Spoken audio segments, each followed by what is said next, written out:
it wasn't but by a few inches, but I thought it was legitimate. It looked like on the angle of our camera at least that he might have been off by a tad. Normally you're warned, and the coach is warned if somebody's doing that before they throw it in a game of that magnitude. But they did, and he didn't waste any time doing it. He didn't wait till the interception to throw it. He had his hand on his flag right from the get-go.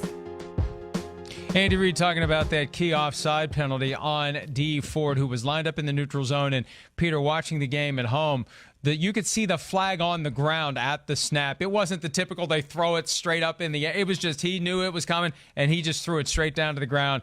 And I knew that was a free play. Probably, and Tom Brady probably had no idea that it was coming, or he would have thrown the ball down the field. But be that as it may, that play, I don't know that I agree with the idea that you should get a warning. D. Ford himself said on Monday, look, I can't expect a warning there. I need to line up in the right spot.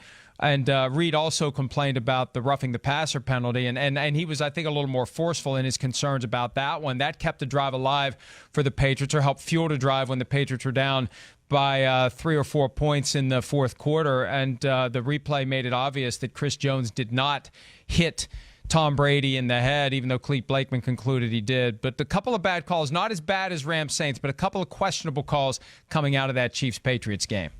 The worst thing, the Clete Blakeman mistake on that is that you're always told, and you ask any official, you're always told, don't assume that a foul happened. You have to see the foul happen.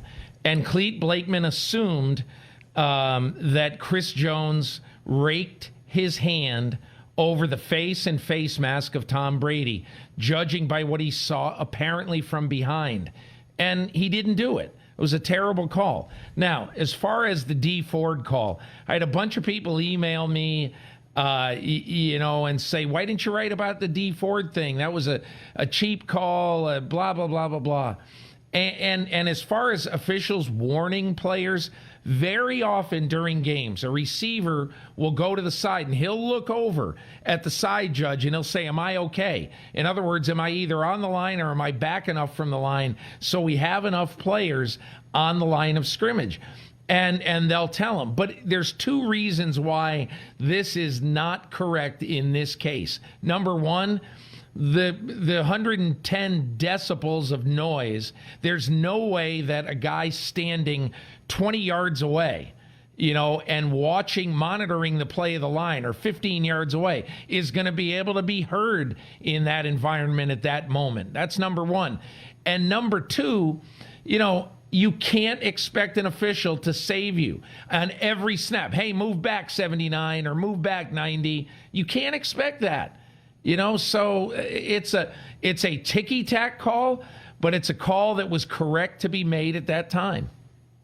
Yeah, the easy part of the game should be lining up in the right spot. They drill it over and over again. They do it in off-season workouts, training camp, preseason games, regular season games. You would think by the time we get to the conference championship round, guys will know where they can and can't line up. And ultimately, as Ford said, it is on them.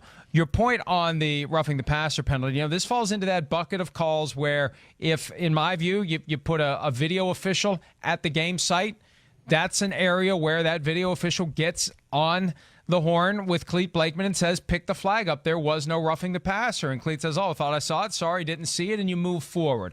And that's an example of how that system could help avoid a lot of these mistakes and keep 15-yard chunks of field possession from being given to a team that just doesn't deserve it. No question about it. I would be very much in favor.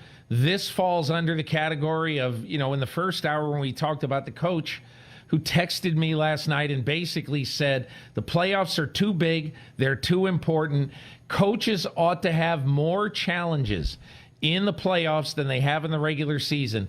And I would say either that or allow more help on video replays in the postseason, even on calls that weren't called, to adjust calls like that. There's that one in that game. I do not think the face mask one that everybody is screaming about in the Saints-Rams game, should have been called. It was a marginal It was, if it had been flagged, I guess you say it's good. But it was not a grasp and control call on a face mask, on Jared Goff. But be that as it may, there need to be some changes made in how calls can be reviewed and officiated, especially in the postseason. It's too important.